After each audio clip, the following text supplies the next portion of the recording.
Man is missing for 30 years until he reappeared wearing the same clothes. Vasile Gorgos was a simple family man. He often commuted to the city where he sought buyers for the cattle he raised. His trips were ordinarily short and he always returned a few days later. When Vasile boarded a train for his business trip, he had been sprightly for a 63-year-old. His trips to market fairs had never previously been a cause for concern. This time, however, a sign of trouble first came when he failed to check in with his wife. The days passed by agonizingly and the family grew more anxious. Eventually, the authorities were called in and Vasile was reported missing. Weeks went by and there was still no sign. Even the authorities were baffled as Vasile seemed to have vanished into thin air. Their initial hope now evaporating, the family began fearing the worst. The weeks turned into months. Still, without even the faintest clue of what had become of Vasile, the family suspected that something terrible must have happened. The tragedy was not knowing. He may have been kidnapped, lost, and hurt, or worse. Unable to prove anything conclusively, they faced a heartbreaking decision. Unable to continue living with constant speculation, the Gorgos family began holding regular memorial services for him. The entire village joined them in remembering their husband and father. Eventually, the months slowly turned into years. The family finally had to face a painful truth. Pressured by the authorities and for legal purposes, Vasile was tragically pronounced dead. Seemingly in the blink of an eye, 30 years passed until Vasile became nothing more than a tragic memory. Now, the family was faced with the tremendous challenge of getting over their grief for the missing, beloved late father. But it didn't end there. Soon, their tragic story took a more eerie and unnerving tone. Vasile's wife, Bianca, had a lot on her plate. Aside from being crushed by her grief, she had to manage her late husband's cattle and properties. In the blink of an eye, she found herself having to step up from her former housewife duties to become the sole breadwinner in the household. Small villages such as Bianca's are often a fertile breeding ground for slander and rumors.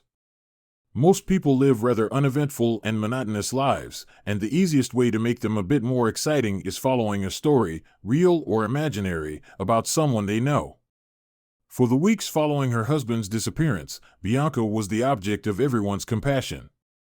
Some people in town became suspicious of Vasile's brother's recurrent visits to Bianca.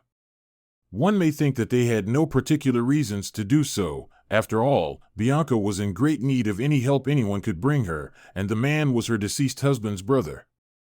It was only natural that Bianca's brother-in-law volunteered to make Vasile's loss a little lighter and less painful. However, some people in town didn't feel that way. Some frowned upon Bianca's closeness to Vasile's brother, some even hinted that they may be having an affair.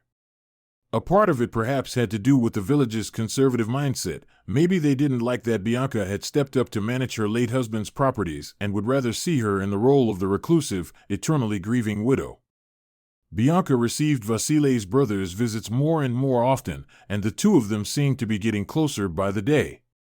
The man would play with his nephews, and it seemed like he was becoming a second father to them. People started thinking that Bianca was getting over her grief too quickly. However, the widow wasn't concerned about those rumors. She thought that, with all she had on her plate, there were other things that merited her attention more. But that soon changed. The rumors didn't stop, and people in the village started developing an animosity towards Bianca. Every time she went to the marketplace, she was received with hostile stares. Some shops refused to serve her, and one time someone even spit on the ground after she walked by. That same night, something happened that made Bianca fear for her own safety and her children's. Bianca suddenly heard a crash and the sound of shattering glass behind her. It came from the living room. Quickly, she ran towards the scene, and what she saw made her heart drop to her knees. Someone had thrown a rock through her window and completely shattered it. She ran to the door and opened it, looking for the culprit. But there seemed to be nobody in the house's surroundings. Bianca returned to the house, frightened to her core. Did that have something to do with all the hostility she was facing in town? How far could the smearing villagers go? She went to bed filled with worry. Should she go to the police, or would that just be a one-time thing? But just a few days later, something else happened.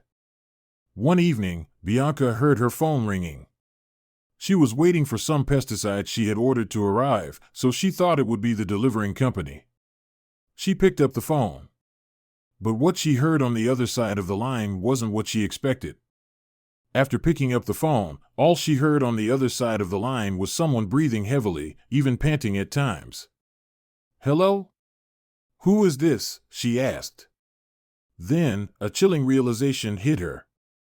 The breathing and panting sounded exactly like Vasile's. She could have recognized it even if 1,000,000 years had passed since the last time. "Vasile? Is that you?" she asked.